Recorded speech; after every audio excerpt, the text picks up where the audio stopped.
Hi everyone, just a little short one, hopefully for you today, if I don't waffle too much.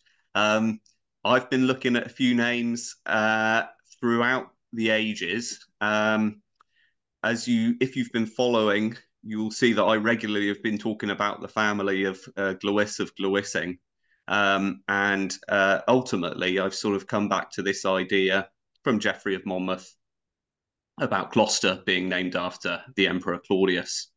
Um, I've always quite fancied uh, Wilson and Blackett and Adrian Gilbert's suggestion that the city that Claudius and Arviragus founded together was Viriconium.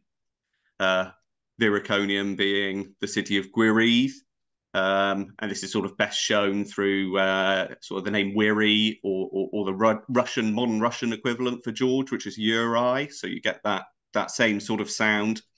Um, but I think what's interesting about this is that Viriconium can still be the city of Gwyredd or Wiri, and Gloucester can still be the city of Claudius without them being mutually exclusive. But we'll dive into it, but we'll be concentrating mainly on Gloucester. So we'll start with Glewis. Um, I've got here a few quotes here, and these are from pretty mainstream sources, and they're basically to do with where the name Lewis comes from, because there's not very many people in Welsh tradition with this name, so it's a bit of an interesting one to look at. So this is just from Wikipedia here. We've got Glewis's name may be a back formation from the name of the kingdom, and Glewissing's name may continue that of the Romano-British Glevensis, the territory and citizens of Glevum or Gloucester. So the first bit that's number two, so that's from Martin Carver's The Cross Goes North, and the second part three is from John T. Koch, the Celtic Culture Encyclopedia.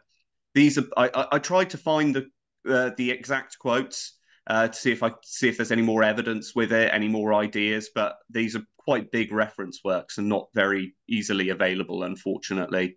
But I think the quote's fairly concise, so I think this is a pretty good sum up. I don't think Wikipedia is too far off here.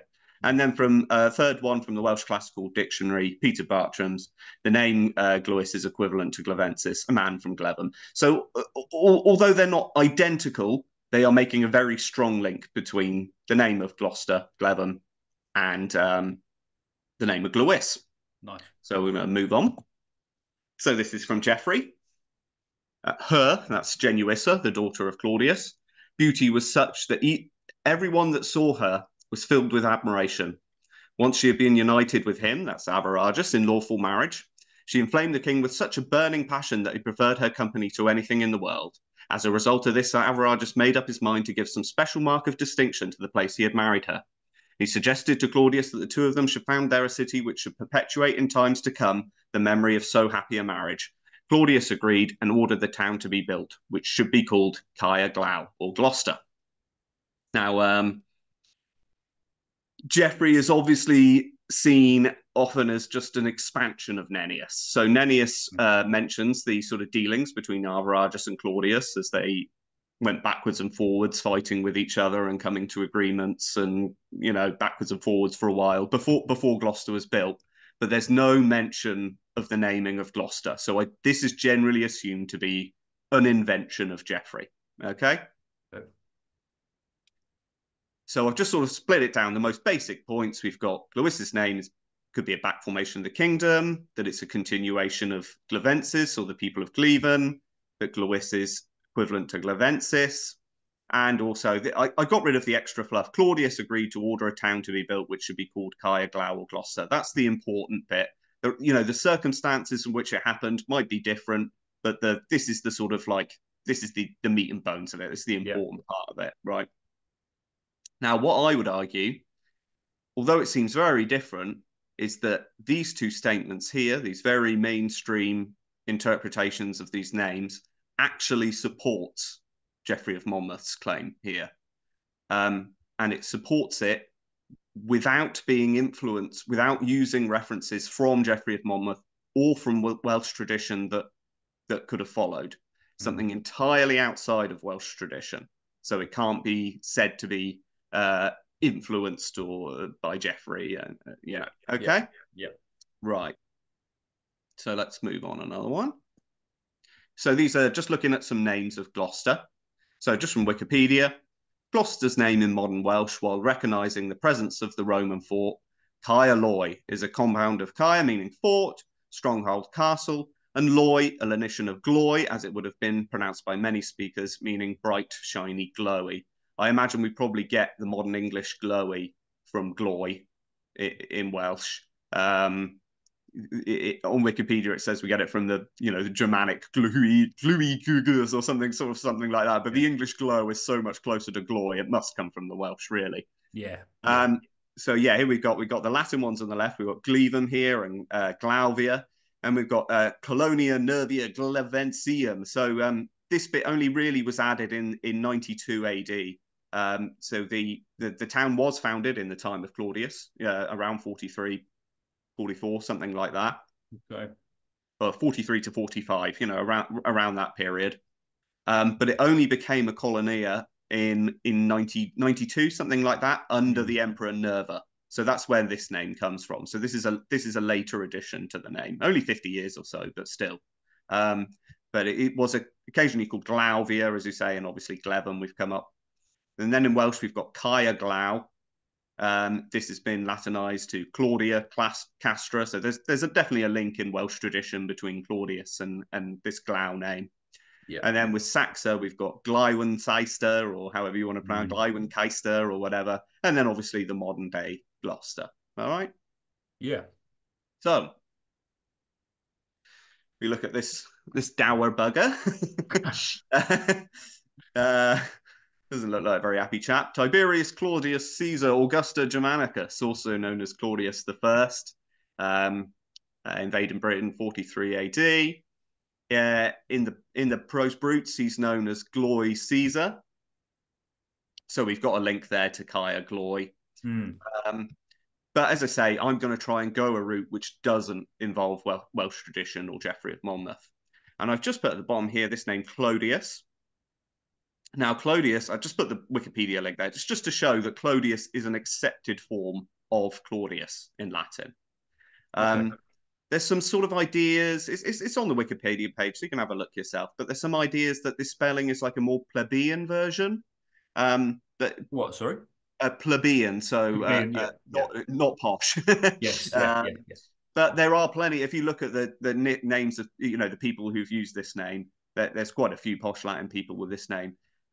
And also, I've seen quite a lot of things recently about people fussing over ancient spelling, about what could be attested forms of various things. But as far as I'm concerned, spelling standardization, even of names, is a very modern phenomena. So splitting hairs over the difference between Claudius and Claudius seems funny, but generally it doesn't seem to be done. I mean, I can see how, when you taking accent and things into consideration, how you could spell the name Claudius with an O rather than the AU. I mean, it's the same name, essentially. Right. So here's our link. I'm going to jump forward a bit from Claudius to the 5th century, and we'll look at some Franks. Now, one of them, and you can find this guy from the Claudius page, is a guy called Clodio, right? He is a pretty famous Frankish king of the area, started establishing his power in eastern France around 450 AD. And Claudio and Claudius are both approximations of a name. He probably had a name very similar to this, Clodowick. Okay. Now, all the famous Franks had this Clodo prefix, which means famous, basically. You get like Clodomer as well as another one. Yeah. Well, I say it means famous. There's a bit of, again, with a lot of these things, there's a bit of contention, but generally it's accepted to mean famous. Now, who did have this name, Clodowick in particular, was the most famous Frank of his, well, probably the most famous Frank ever, Clovis I. And this is a further Latinization of Clodowick. I thought it was quite interesting that the Franks had this sound, this cl sound, which is identical to the Welsh double L. I thought that was pretty interesting. And yeah, so anyway, so Clovis' name appears also as Clodoveus or Calodovecus and stuff. These are sort of extra Latinizations, but we see that Clovis could also relate to Claudius. Okay. Yeah. In modern German, it's Ludwig, or we've got like Ludovovich or something like that. There's quite a few of them. In modern French, it's Louis, which is why all the French royals took the name Louis for so many generations, because of they're relating back to Clovis the first king of the Franks. And then we've got in modern English Lewis. Now, some people might have some Irish saying, "Oh, hold on a minute, Lewis comes from the god Lugh," and we've got evidence of this. I think probably what's happened is that there was an Irish form or Celtic form which comes from Lugh, and there was a form of the name that comes from Clovis, and just through modernization, railways, language standardization, they have become one name, the modern day Lewis. But Lewis is easily arguable a form of Clovis, as well as any other origins it might have. I don't think the origins are exclusive to each other. That's what I'm saying. Yeah, they'd both be possible. And it's important to think about the pronunciation of this one when we come back to a little bit more forward in time to Glewis. Now, I think this is the first time where you sort of have to take a leap of faith with me. I've shown that Claudius can be Claudius. We can see that Claudius can take on the names of the Germans, the Franks, the Chlodowicks, and that Clovis is also an accepted version of this. That's not my ideas at all. You can find them on Wikipedia. But I'm going to argue now that Glewis is a form of Clovis. Firstly, I mean, the similarity between the modern English Lewis, and the pronunciation of Glewis. I mean, it's drop the G, which is very common. It's almost identical. We get other versions of it, like in manuscripts, like Gliguis and Gleguis. Patrick Sims Williams argues that this could be where Sir Cleges of the Romances comes from. And it would make sense that Glewis has an Arthurian personality associated with him, because he's, in the right time and place. His sons and grandsons are very heavily associated with Arthur. So I think that's a fair identification of that. Glewis also appears as Gluvias in Cornwall, or Gluviacus. And we can see that Gluvius is very similar to like Glauvia. So the mainstream interpretation of Glewis being of Gloucester, I think is a good argument. And then we come to some of these other Latin versions. The place where Glewis retired into his monastic life at the end of his career is a place called Clivis in Newton Nottage in South Wales. And now if Clivis isn't related to Clovis, then I'd eat my hat. And then we've got an even later Latin version, Clemens, but we can see it keeps this cl sound, just like we get with Clovis. And this is as I say, this is the only leap of faith we have to make. But I think with names like Clivis, the closeness of Glewis to Lewis, I think we can say that there is an understanding at this time that even though Glewis may have been named after Gloucester or people of Gloucester, there is definitely an understanding that there's a relationship to the name Clovis. And when Glewis was born, would have been probably around the time of the flora of Clovis. Clovis was probably the most famous person in Western Europe around the time Glewis was born. I think Glewis is probably a contemporary, maybe a slightly later contemporary of Clovis. So, I mean, we've just got Glewising down here in modern day Glamorgan.